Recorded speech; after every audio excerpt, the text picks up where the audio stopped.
Hallelujah.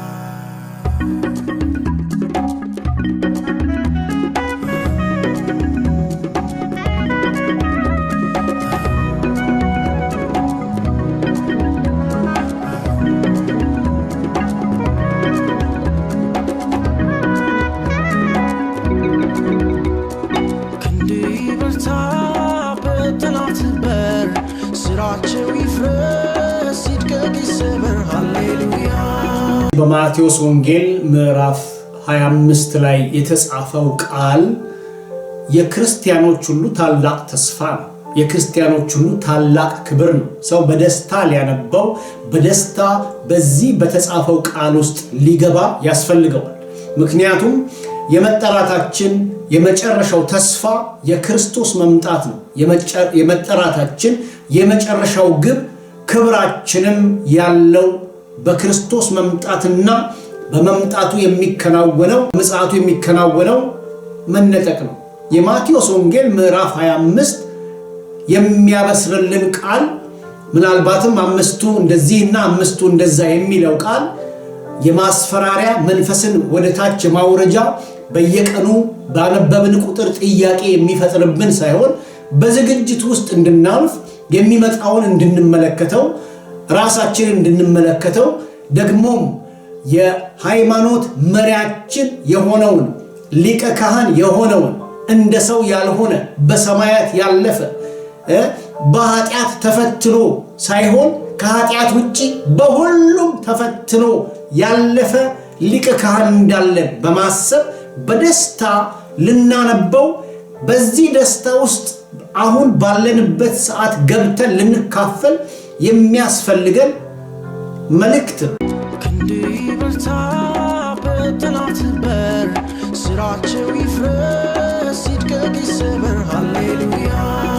መጽሐፍ ቅዱሳችን እንደሚነግረን ቀኒቱንና ሰዓቲቱን አታውቁምና ንቁ የሚለው በዚህ በማቴዎስ ወንጌል ላይ ተጽፎ የምናገኘው ቃል አበረታች የሆነ እንደውም መንፈስን የሚያነሳሳ ስሜቶቻችን ፍቃዶቻችን በሌላ አባባል ነፍሳችን በዚህ በእግዚአብሔር እውነት ታስራ ለሞተልን ልንሞትና ለሞተልን ልንኖርለት የሚያደርገን ቃል ነው።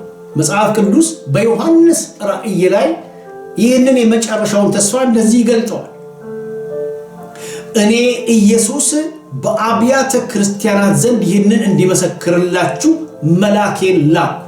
እኔ የዳዊት ስርና ዘር ነኝ፣ የሚያበራም የንጋት ኮከብ ነኝ።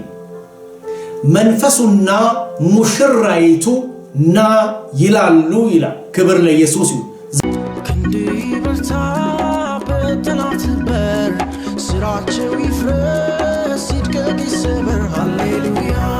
ዛሬም የጸጋ በር ስላልተዘጋ ዛሬም የጸጋ በር ስለተከፈተልን በዚህ በተከፈተው ጸጋ በዚህ በምንጋበዘው በተጋበዝነው የእግዚአብሔር እውነት ልንገባ እግዚአብሔር በሮችን ስላልዘጋ ጸጋ ስላልተዘጋ ዛሬም ዙፋኑ ወደሚጠራው እውነት ልንቀርብና ከዙፋኑ የምንቀበለውን ጸጋና ከዙፋኑ የምንቀበለውን ኃይል በመጠቀም የሚመጣውን እንድንመለከት የሚጋብዝ መሆኑን በመረዳት በዚህ ሰማያዊ በሆነው ጥሪ ውስጥ እንድንገኝ የሚያበረታታ እንጂ በጭራሽ የሚያስፈራራ አይደለም።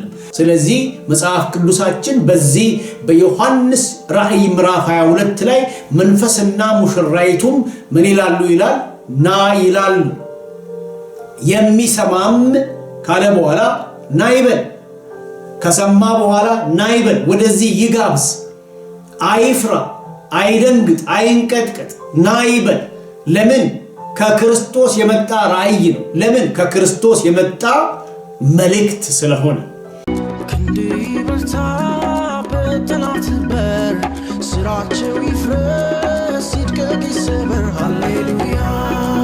የሚመጣውን ተስፋ እንዳናስብ ከሚያደርገው ነገር አንዱ ከሚያደርገው ኃይል አንዱ ዓለምና በዓለም ውስጥ ያሉ ኃይሎች ብቻ ናቸው። እንጨምር ካል አጋንንት ብቻ ነው የሚመጣውን ተስፋ እንዳናስበው የሚያደርገው። የሚመጣውን ተስፋ እንዳንመለከት የሚያደርገው ሌላ ኃይል ብቻ ነው። ሰይጣን ከፍተኛ ትግሉ ክርስትናን ወደታች ዝቅ ማድረግ ብቻ ሳይሆን የሚመጣውን ክርስቶስ ኢየሱስን ሰው እንዳያስበው ማድረግ ነው። ከዚህ የተነሳ የማቴዎስ ወንጌል ምዕራፍ 25 መልእክት የክርስቶስ መምጣት የቤተ ክርስቲያን መነጠቅ እግዚአብሔር መጽሐፍ መንፈስ ያለበት መጽሐፍ ነውና ስለዚህ መንፈስ ያለበት የእግዚአብሔር መንፈስ ያለበት መጽሐፍ አንደኛ ለትምህርት ሁለተኛ ለተግሳጽ ሶስተኛ ልብን ለማቅናት የሚጠቅም መጽሐፍ እንደሆነ በማሰብ ልናነበው ይገባል። የራእይ መልእክት ምዕራፍ 22 ቁጥር 20 ላይ ይህንንም የሚመሰክር እነሆ በቶሎ እመጣለሁ ይላል። ይመጣል። ክብር ለኢየሱስ ይሁን። ይመጣል። እንዴት ይመጣል? እንደ ተጻፈለት ይመጣል። እንዴት ይመጣል? እንደ ማቴዎስ ወንጌል ምዕራፍ 25 አገላለጥ ይመጣል። ወደዛ መልእክት እንሂድና ይሄንን ጌታ ኢየሱስ ክርስቶስ ምን ተመርኩዞ እንደጻፈ ለማየት እንሞክር።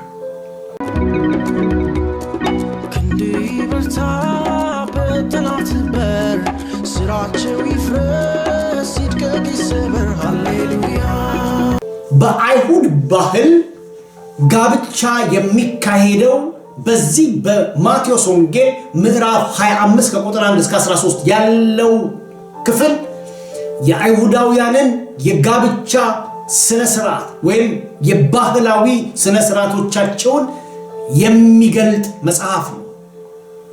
ባህላቸው በዚህ ላይ የተመሰረተ ነው።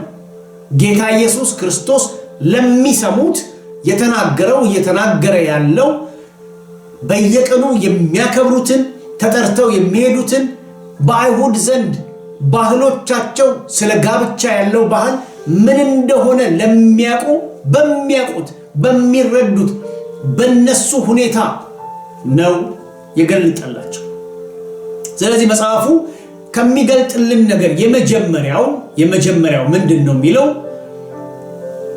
ስለ ዝግጅት ነው የሚያወራው። አንድ ሙሽራ ሁለት እጮኛሞች የሚያደርጉትን ዝግጅት የሚያወራ መልእክት ነው። በአይሁድ ባህል ተጋቢዎች ሳይጋቡ በፊት ከጋብቻ በፊት ያላቸውን ሕጉ የሚፈቅደውን ባህሉ የሚያሳየውን የኖሩበትን ኢየሱስ ክርስቶስም ተጋብዞ ገብቷል። ሰርግ ላይ የመጨረሻ ሰርግ ላይ ነው። የቃና ገሊላ ሰርግ ይሄንን ይገልጠዋል። የቃና ገሊላ ሰርግ የማይገልጥልን ያልገለጠልን በመጽሐፉ ያልተጻፈ ባህላዊ ስርዓቶች ነበሩ። በዛ ስፍራ ላይ በቃና ገሊላ የዮሐንስ ወንጌል ምዕራፍ 2 ላይ የምናገኘው የቃና ገሊላ ሰርግ የማቴዎስ ወንጌል ምዕራፍ 25 1 እስከ 13 ያለውን የሚገልጥልን ይሄ ቀን ከመምጣቱ በፊት የተዘጋጁ ጋኖች ነበሩ ብሎ መጽሐፍ ሲል በአይሁድ ባህል ለሰርግ የሚዘጋጁ ነገሮች ነበሩ። ሰርጉ ከእጮኝነት የጀመረ ነው። እጮኛሞች ሆነው የኖሩበትን ጊዜ የሚጠቁም ነው። ጌታ ኢየሱስም ሊናገር የወደደው እንደ አይሁድ ባህል ዝግጅትን ነው። የመጀመሪያው የምናገኘው ክፍል መዘጋጀትን ነው። መዘጋጀት በሁለት እጮኛሞች መካከል የሚደረገውን ዝግጅት የሚደረገውን ግንኙነት የሚገልጥልን ቃል ነው። ስለዚህ ሁለቱ እጮኛሞች እጮኛውነታቸውን ለመቅደስ ለቤተ መቅደስ ለሚገባቸው አካላት ከነገሩ በኋላ የሚቀጥለው እርምጃ መዘጋጀት ነው። ለምኑ ነው የሚዘጋጁት? ታላቅ ለሆነው ቀን፣ ክብር ላለበት ቀን፣ ለተፈቃቀዱት ቀን፣ ለዛ ለሚጠብቁትና ለሚናፍቁት ቀን የሚደረጉ ዝግጅቶችን ማድረግ ግዴታ ነው።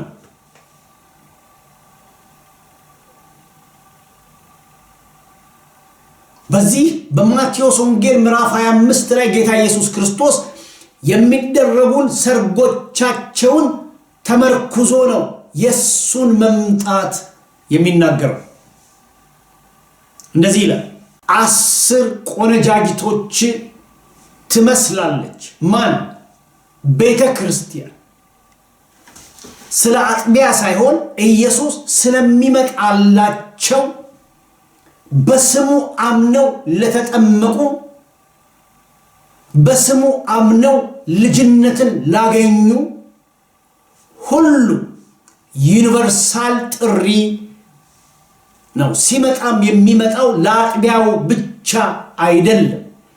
ሲመጣም በዚህ ቦታ ላይ ይመጣል አይደለም የሚለው እያወራው ያለውት ስለ ቤተ ክርስቲያን መነጠቅና ስለ ክርስቶስ ምጽአት ነው። ስለዚህ መጽሐፍ ቅዱሳችን ይሄንን ነው የሚነግረን። ከባህል ተነስቶ ከጋብቻዎቻቸው ተነስቶ በጋብቻ በፊት ስለሚደረጉት ዝግጅቶች ይነግረናል። 5ቱ መብራታቸውን ይዘው ዘይታቸውን ይዘው፣ ሌሎቹ 5ቱ መብራታቸውን ይዘው ዘይታቸውን ሳይዙ የሚለው ቃል 2 እጮኛሞች በየቤቶቻቸው ሆነው የሚፈጽሙትን የሚያከናውኑትን ዝግጅት የሚገልጽ ቃል ነው። ከዝግጅቶቻቸው መካከል ዋና ሊዘጋጁበት ያለው ነገር መብራቱና ዘይቱ ነው። ለምን? ምክንያቱም ዝቅ ብለን ስንመለከት በዚሁ ክፍል ላይ በሆነ ሌሊት ላይ እኩለ ሌሊት በሆነ ጊዜ ሙሽራው ሊመጣ ነው ውጡና ተቀበሉት የሚል ድምፅ ተሰማ ስለሚል በባህላቸው ሙሽራ የምትሆነውን እጮኛውን የሚወስደው የሚነጥቀው ሌሊት ላይ ሌሊት በሆነ ጊዜ ብሎ ጌታ ኢየሱስ ክርስቶስ የሚነግረን እሱን። ስለዚህ ወደ ዝግጅቶቻቸው ሊድና ልናገር። ሙሽራዎቹ ወይም እጮኛሞቹ የጮኝነት ጊዜያቸውን ካሳወቁ በኋላ ሙሽራው ወደ አባቱ ቤት ይሄዳል። ሙሽራ ልትሆን ያለችው የታጨችውም ሴት ወደ ወላጆቿ ትመለሳለች። ወደ ቀድሞ ነገሯ በምድር ላይ ታደርግ ወደ ነበረው ወደ አባትና እናት ቤት ውስጥ ትሄዳለች። አሁን ግን የጮኝነትን ነገር ከተቀበለች በኋላ ስትሄድ የምትኖረው ኑሮ ድሮ ከኖረችው ኑሮ ፍጹም ለውጥ ያለው የተለወጠ ሌላ አይነት ኑሮ ነው።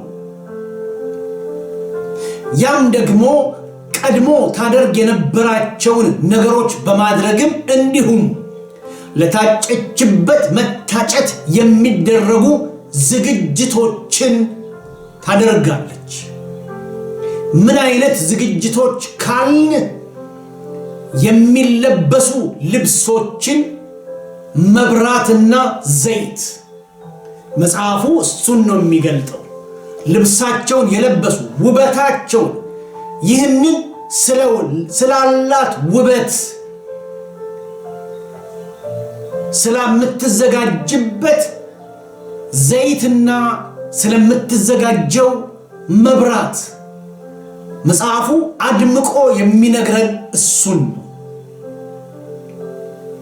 የዘይትን ክምችት፣ የጠራ ዘይትን ክምችት መብራቱን እንዲበራ ሊያደርግ የሚችል ተዘጋጅቶ ማስቀመጥን ለተሰጣት እጮኝነት የሚመጥነውን ነገር በማድረግ አሁን ከቤተሰብ የተለየች ግን በቤት ውስጥ የምትኖር በቤት ውስጥ ያለች ከዕለት ተግባሮቿ ውጪ አንድ ከቤት ሊያወጣት የሚችል ነገር በሷ ላይ ስለደረሰ ይሄንን ለማድረግም በሚያስችላት መልኩ ልቧን ለሰጠችው ልቧንም ለገዛው ነገር መኖር ከፍተኛ የሆነ ዝግጅት በሌላ አባባል መዝገባችሁ ባለበት ልባችሁ በዚያ ይኖራል ስለሚል የእግዚአብሔር ቃል ልቧ ያለው ያጫት ሰው ላይ ነው። ስለዚህ ላጫት ሰው ለመገናኘት ያጫትን ሰው ለመገናኘት እሱም ባለበት ምን ማድረግ እንዳለበት ብታውቅም ተዘጋጅታል አልተዘጋጀህም ብላ የሰራውንና ያልሰራውን ለመመልከት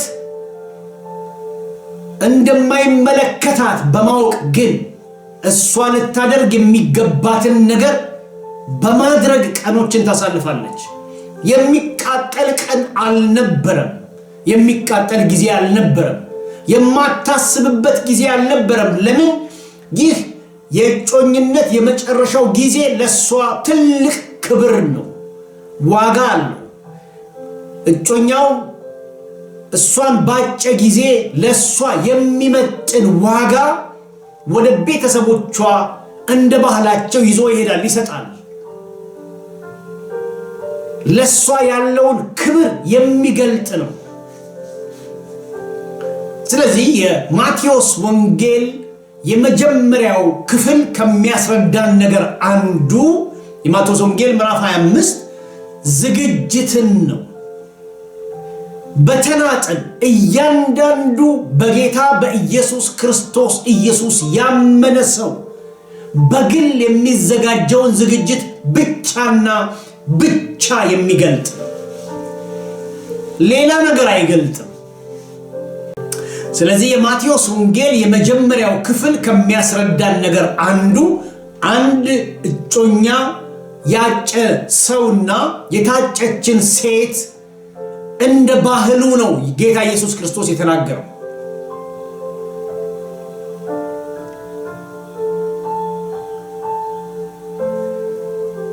አንድ ሰው አንድን ሴት ካጨ በኋላ የታጨችው ሴት ወደ ቤተሰቦቿ ስትመለስ ያጨው ወንድ እሷን ከቤተሰቦቿ ለማውጣት ምናልባት ብዙ ወራቶች፣ ዓመታቶች ሁሉ ሊፈጁ ይችላሉ።